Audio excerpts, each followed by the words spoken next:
This is Optimal Relationships Daily, episode 1294, Planning a Mom Retreat for Work, Rest, and Play by Shawna Scafe of simpleonpurpose.ca. Hello, everybody, and happy Friday. I am your host and narrator, Greg Audino, hoping this week has treated you well and thanking you for stopping in yet again. Now, as you may know, Thursdays and Fridays are saved for parenting posts specifically, but today's post I think really speaks to everyone.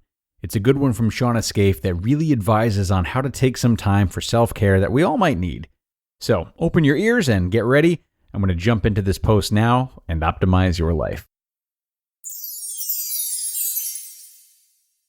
Planning a Mom Retreat for Work, Rest, and Play by Shawna Scafe of simpleonpurpose.ca. I'm writing to you from a hotel room where I've stayed for 2 nights, typing away, soaking in the tub, and eating cheese. I sent myself away for a couple of nights so that I could focus on my online work, and also to just plain old recharge.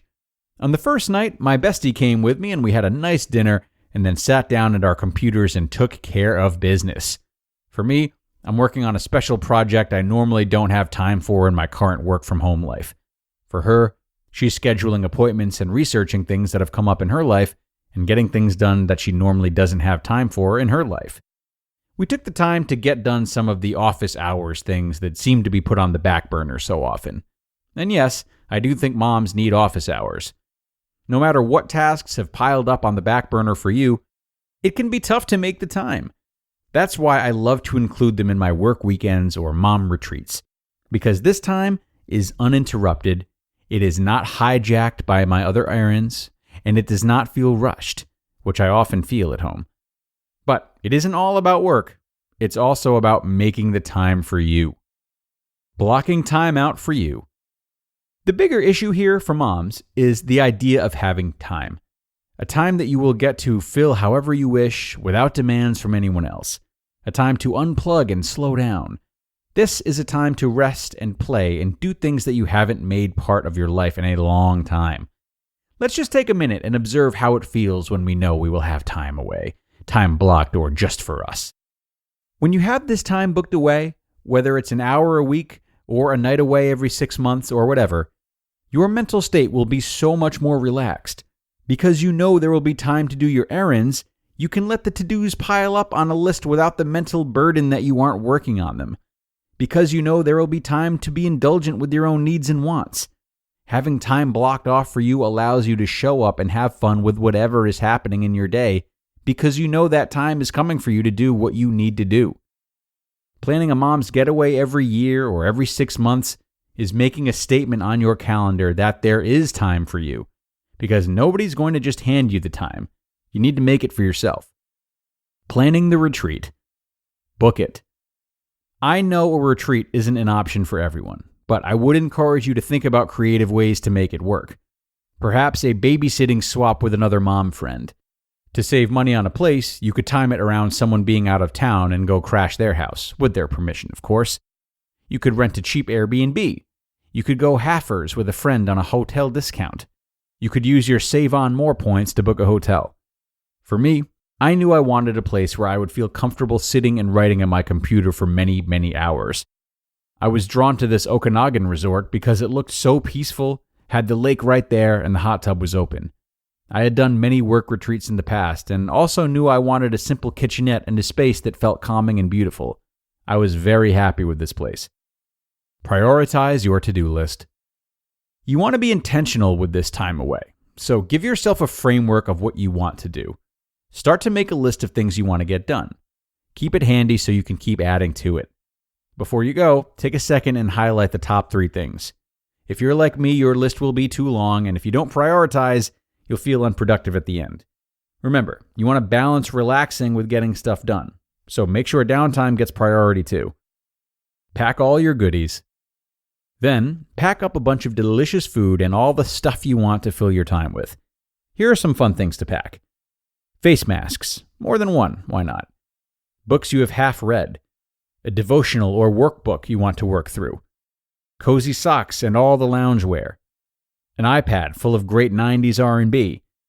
Laptop or computer if you're doing some work. A photo collection you want to finally organize, hard copy or digital. webinars, or audiobooks of things you want to learn. Knitting, sketching, whatever hobby has been on the back shelf. Your calendars and notebooks so you can take care of your admin stuff. Cards or board games to play if you're with a friend.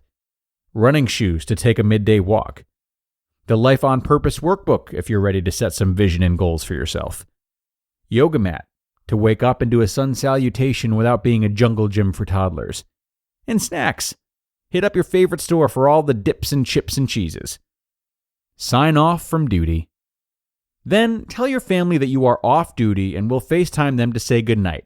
See you later. Bye-bye. Then go off and enjoy. Unplug from all the demands and focus on some top things to get done and some ways that you can recharge. Make the most out of your accommodations. Wherever you're staying, check out the local parks, the walking trails, the activities, the spas.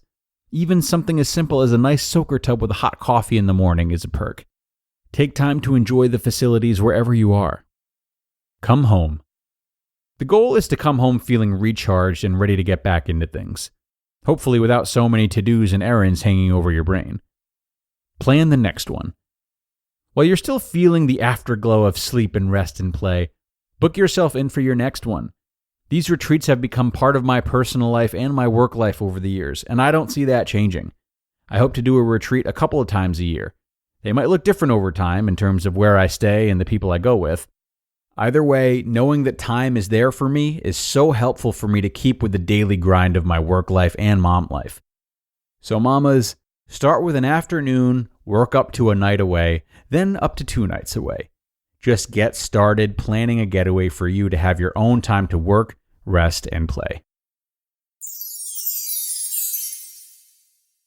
You just listened to the post titled, Planning a Mom Retreat for Work, Rest, and Play by Shawna Scafe of simpleonpurpose.ca. ORD listeners, if you're here, then you're as excited as I am that mental health is becoming more talked about and more cared for these days. And leading the charge is Noom Mood. As experts in behavior change, Noom has helped millions of people through their weight loss program. So you know that they can help you tackle stress too. They've definitely helped me with that, as something I've been struggling with recently is a sort of existential anxiety and an existential grief too. Just really putting a lot of energy towards how certain events impact the wholeness of my life and my identity. But Noom Mood has helped me to just get more comfortable with letting things be what they are and preventing any extra or unproductive thinking. And just like they help me, they'll also help you to better understand your personal relationship with stress and anxious thoughts so that you can take control, build resilience, and develop coping mechanisms that actually work. So start to worry less and feel happier by using Noom for just 10 minutes per day. Sign up for your trial at noom.com/ORD. That's NOOM.com/ORD to start your trial today. And thank you so much to Shawna for this one. Hadn't heard from her in a few months. It was nice to check in with her work again. Really an important article which speaks not only to moms, but to all of us. And, I might supplement it by reminding you that this type of retreat is about what you need most, which is not necessarily a balancing act of work, stress, and play. Some might find it stressful to fit all of them into one retreat. If that's you, just remember that this retreat can have a more singular focus. Maybe it's all play, all rest, all work, or something else. I guess ultimately what I'm getting at is that because these retreats can feel like such great recharges, yet difficult to make time for, it's easy to pressure ourselves to make them so amazing, so planned, so unforgettable. And this pressure can take away from the true purpose of the retreat. So remember above all that these retreats are about a lack of restrictions, within reason. If planning every minute for you is fun, then do it. But if it's stressful, trust that you're not missing anything on this retreat by choosing not to keep it so organized. Make the focal point about saying yes to you and your instincts, rather than orchestrating something that seems great, but inevitably comes with some undue stress just to keep it all together. It's definitely an art form, but you can do it. Okay, and that's it for this one, friends. I thank you for being here. Another parenting post in the books, and we are looking ahead to the weekend now, so be sure to come on back for our Q&A episode tomorrow. That's where your optimal life awaits.